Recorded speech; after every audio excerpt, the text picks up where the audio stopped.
with me is Giordano Moricchi, who is a partner, investment relations manager, and also chief business development officer with Terra Innovatum. And welcome, great to have you here. And talk about what strategic advantages did you see in choosing a SPAC to go public rather than a traditional IPO? Absolutely. I think to answer this question, we really have to understand what has been happening between the 6 to 12 months period in the nuclear sector, as well as geopolitically speaking.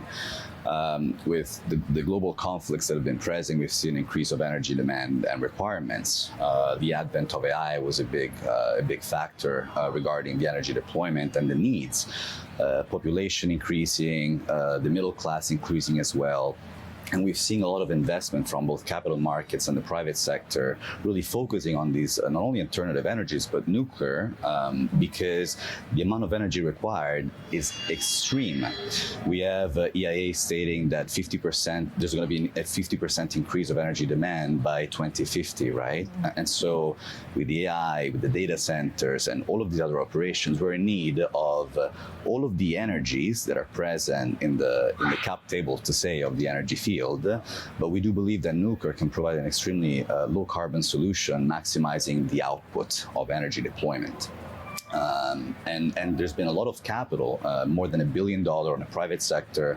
We've seen Bill Gates stating that he was willing to put $1 billion into these type of investments. We've seen Amazon putting $500 million into the SMR space, and the market has been responding. So though we have an IPO freeze at this stage, the SPAC are starting to rise again as a form of propulsion of these type of technologies. We've seen it with Oklo, we've seen it with NewScale and Terrestrial recently, and of course with us. So we announced a business combination agreement and our intention to go public with GSR3 Acquisition Corp at NASDAQ. These guys have an incredible experience in the investment banking and capital markets, and we're really truly honored to be their partners in this.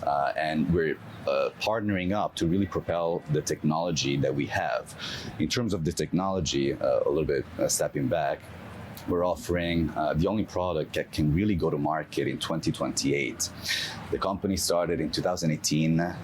We've finalized a reactor design over the past 6 years.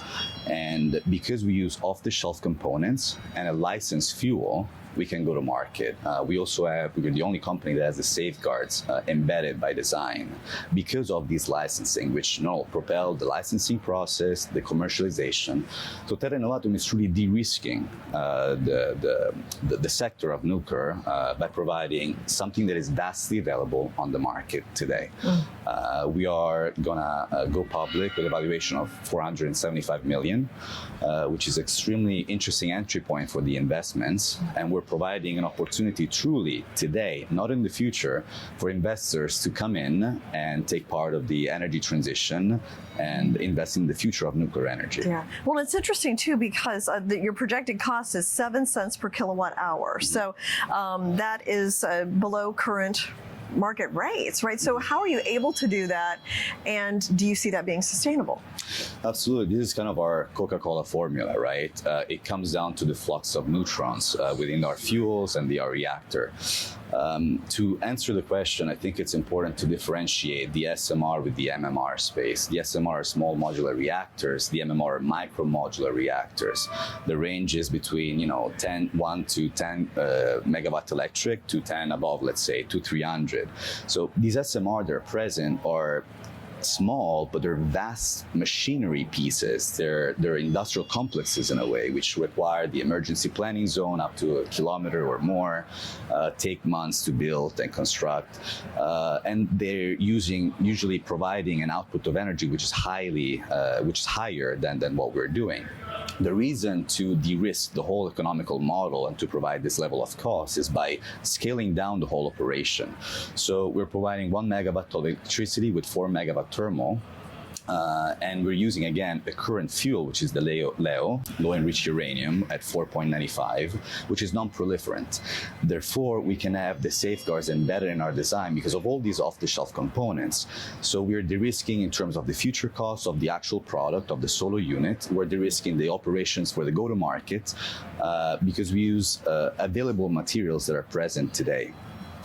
So with the levelized cost of electricity, 0.07 kilowatt per hour, we can also lower these costs based on the thermal output with cogeneration, so mixing the electricity with the thermal output. And we do it in an extremely safe way by embedding the safeguards in our design. So we have different types of partnership with nuclear regulatory bodies, both in Europe, and we're starting here. And of course, the licensing is one of the most important operations that we're going to go through in the next phases. Well, I was just going to ask about that. So you want to be commercially deployable by 2028 or in 2028. So Yes. what are the licensing, technical, regulatory things that still have to happen between now and then? The important thing to remember is the level of expertise we have in our team. So the founding members have had plenty of years of experience in licensing procedures for different projects. Some of the other peers are actually on the market today. We have also experience from Westinghouse to Areva, both in the fuel cycle and the actual operation of a nuclear company at the highest level. Because of all of these expertise, and again, the off-the-shelf components, the licensed fuel, we can de-risk the model, and we can de-risk also the licensing operations, right? So we are extremely confident to do so. The team is in New York this week to meet again with the United States Nuclear Regulatory Commission. To file in the next weeks the white papers and the preliminary reports that are needed. We already submitted before our announcement and the BCA to go public the REP, which is the Regulatory Engagement Plan. We're planning to finalize the construction permit in 2027, and then the last stage would be the commercialization in 2028. So we are really confident that we can achieve that target with what we have today. And to fast-pace these models and de-risking the business operation to the go-to-market, we have different partnerships in supply chain, both in Europe and starting here in the US as well. And we are flexible within the business model. So this is catering also the manufacturing facilities, which are unsure today because they get different types of order for whatever is a cask or the other materials operating, but they don't know when the next order is going to come. We can provide the reliability in terms of their own business plan as well. So it's a very lucrative business model for all of the operators in the field. And we're planning to have about 200 to 400 units in the first year. And then in the next 2 years, we're going to double the deployment of these reactors up to 1,000 units. And with more capital, this is another reason of why we are choosing the going public option, right?